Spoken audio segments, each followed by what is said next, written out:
So yun guys, isang nakakalungkot na balita dahil yung YouTube channel natin ay na-demonetize ngayon. So ginawa ko tong video dahil sa natanggap kong email from YouTube na ang YouTube ko ay hindi na mamomonetize, tapos kailangan ko daw mag-appeal para ma-review nila yung yung YouTube channel natin para ewan ko kung babalik pa sa dati. Pero yun nga, ngayong umaga na demonetize na siya. So bakit nga ba na demonetize yung YouTube natin? So ganito kasi yan,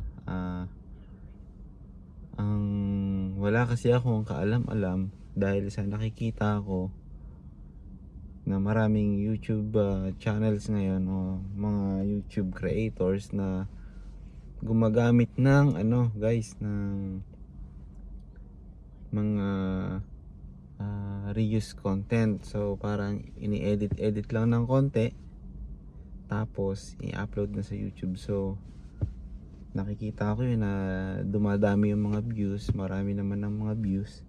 So hindi ko akalain na pala yun, foul pala yun, o hindi pala pwedeng gawin basta-basta yung mga ganon. Hindi ko rin alam kung ano yung mga techniques o yung mga dapat gawin para hindi siya maging strike sa YouTube o para hindi siya ma-strike.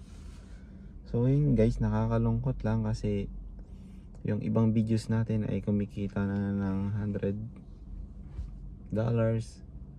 So in the past 2 days, not 2 days, like 5 days,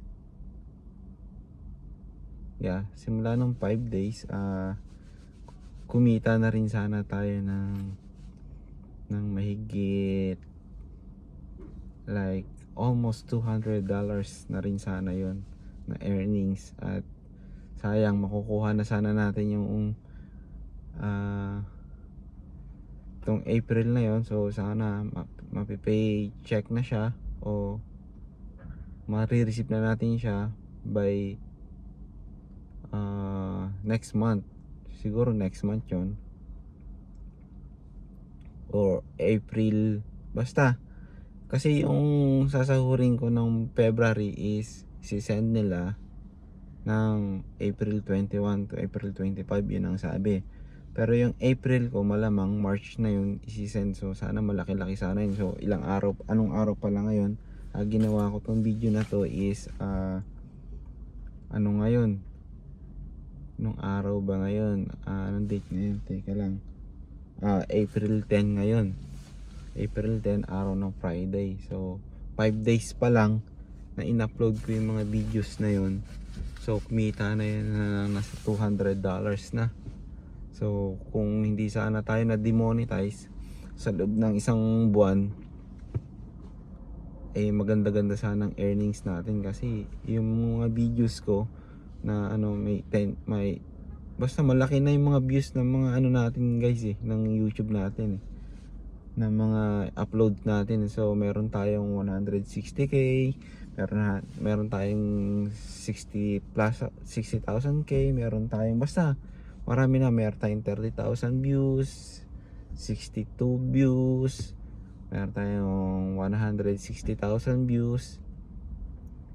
Yun na ang nakakapanghinayang guys, kasi pinaghirapan natin, pinagpuyatan, tapos hindi ko alam na bawal pala yung ginawa natin. So maging aral din sana itong video na to na nangyari sa akin, sa mga nagsisimula pa lang sa YouTube guys, na syempre nangangarap tayo na kahit papaano mabago yung buhay natin, di ba? Yung kahit paunti-unti lang, malaking bagay yung earnings na yun sa YouTube. Sa totoo lang, malaking bagay yan. dahil sa ano ngayon, sa hirap ng buhay, 'di ba? Yun nga lang, nakakalungkot yung nangyari guys, kasi nga yun, hindi ko alam kung makiklaim ko pa yung payments na yun ng February, yung earnings ko ng February. And then ang napakasayang talaga is yung ngayong April, kasi simula nung April guys na nag-upload ako, ang ganda ng mga views ng mga YouTube channel ko. Meron akong mga hindi nag-click na views na in-upload ko na reuse content, na sa tingin ko yun guys ang naging dahilan kung bakit na demonetize ang ating channel, ang ating yung YouTube IT, So yun guys, hanggang dito na lang. Sana hindi matapos dito yung suporta nyo sa akin. Sa mga sumuporta, sa mga nag-subscribe, maraming salamat guys. Sobrang malaking bagay yung ginawa nyo sa akin, kasi nag-boost yung na-boost yung confident ko na ipagpatuloy yung YouTube channel ko, kasi matagal nang natutulog yung channel ko, so wala talagang improvement. So nakaisip ako ng paraan guys na gumawa ng panibagong content na nag-boom naman, nag-click naman siya.